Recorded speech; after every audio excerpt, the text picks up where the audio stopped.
स्वागत है आपका मुंशी प्रेमचंद की कहानी पूस की रात में। तो आइए शुरू करते हैं।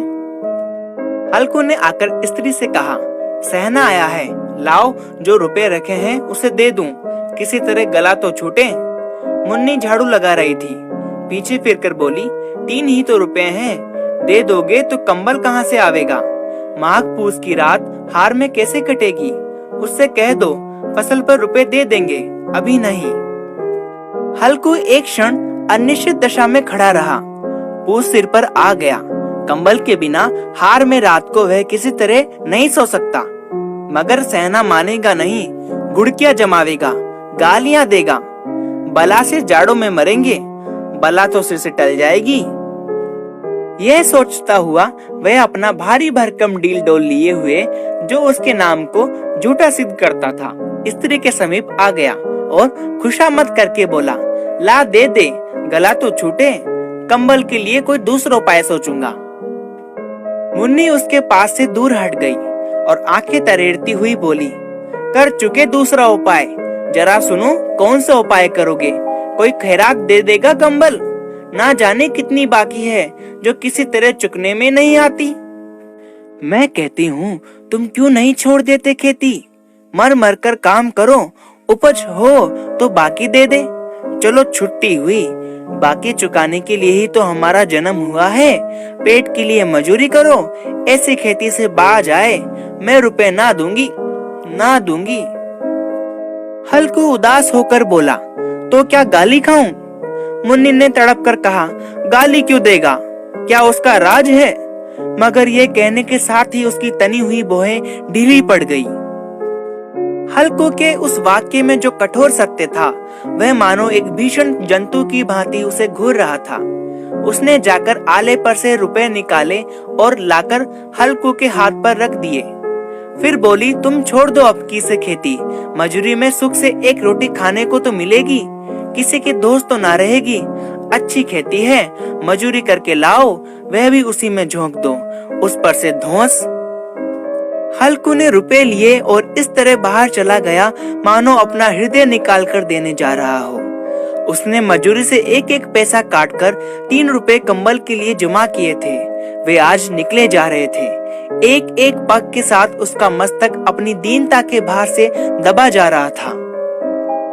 पूस की अंधेरी रात, आकाश पर तारे ठिठुरते हुए मालूम होते थे।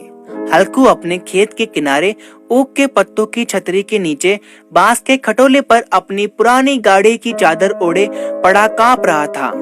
खाट के नीचे उसका संगी कुत्ता जबरा पेट में मुंह डाले सर्दी से कू कू कर रहा था। 2 में से एक को भी नींद ना आती थी।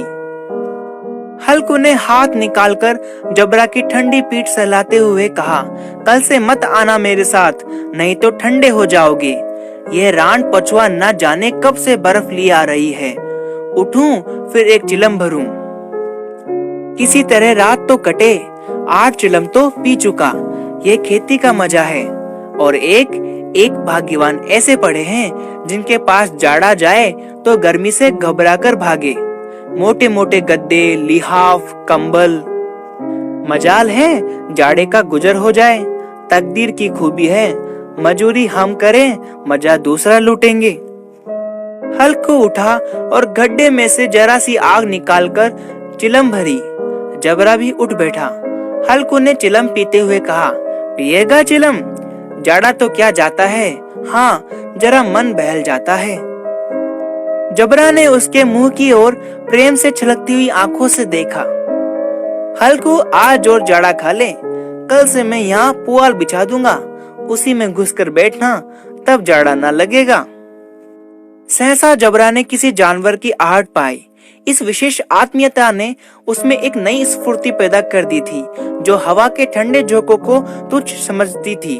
वह झटपट उठा और छतरी के बाहर आकर भौंकने लगा। हल्कू ने उसे कई बार चुमकार कर बुलाया, पर वह उसके पास न आया। हार कर चारों तरफ दौड़ दौड़ कर भौंकता रहा। एक क्षण के लिए आ भी जाता तो तुरंत ही फिर दौड़ पड़ता। करते हुए हृदय में अरमान की भांति उछल रहा था। 1 घंटा और गुजर गया। रात ने शीत को हवा में धधकाना शुरू किया। हल्कू उठ बैठा और दोनों घुटनों को छाती से मिलाकर सिर को उसमें छिपा लिया। फिर भी ठंड कम ना हुई। ऐसा जान पड़ता था सारा रक्त जम गया है, धमनियों में रक्त की जगह हिम बह रहा है। उसने झुककर आकाश की ओर देखा। अभी कितनी रात बाकी है। सप्तऋषि अब भी आकाश में आधे भी नहीं चढ़े। ऊपर आ जाएंगे तब कहीं सवेरा होगा। अभी पहर से ऊपर रात है। उसने पास के अरहर के खेत में जाकर कई पौधे उखाड़ लिए और उनका एक झाड़ू बनाकर हाथ में सुलगता हुआ उपला लिए बगीचे की तरफ चला।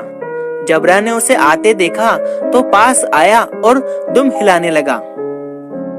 थोड़ी देर में अलाव जल उठा। उसकी लो ऊपर वाले वृक्ष की पत्तियों को छू छू कर भागने लगी। उस अस्थिर प्रकाश में बगीचे की विशाल वृक्ष ऐसे मालूम होते थे मानो उस अथाह अंधकार को अपने सिरों पर संभाले हुए हो। अंधकार के उस अनंत सागर में यह प्रकाश एक नौका के समान हिलता मचलता हुआ जान पड़ता था। हल्कू अलाव के सामने बैठा आग ताप रहा था। एक क्षण में उसने दोहर उतारकर बगल में दबा ली और दोनों पांव फैला दिए मानो ठंड को ललकार रहा हो। तेरे जी में जो आए सो कर। ठंड की असीम शक्ति पर विजय पाकर वह विजय गर्व को हृदय में छिपा ना सकता था।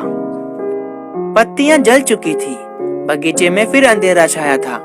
राख के नीचे कुछ कुछ आग बाकी थी जो हवा का झोंका आ जाने पर जाग उठती थी, पर एक क्षण में फिर आंखें बंद कर लेती थी। हल्कू ने फिर चादर ओढ़ ली और गर्म राख के पास बैठा एक गीत गुनगुनाने लगा। उसके बदन में गर्मी आ गई थी। ज्यों-ज्यों शीत बढ़ती जाती थी उसे आलस से दबाए लेता था। जबरा जोर से भौंककर खेत की ओर भागा। हल्कू को ऐसा मालूम हुआ कि जानवरों का एक झुंड उसके खेत में आया है। शायद नील गायों का झुंड था। उनके कूदने दौड़ने की आवाजें साफ कान में आ रही थी। फिर ऐसा मालूम हुआ कि वह खेत में चर रही है। उनके चरने की आवाज चर चर सुनाई देने लगी। उसने दिल से कहा, नहीं, जबरा के होते कोई जानवर खेत में नहीं आ सकता। नोच ही डाले। मुझे भ्रम हो रहा है। कहाँ? अब तो कुछ नहीं सुनाई देता।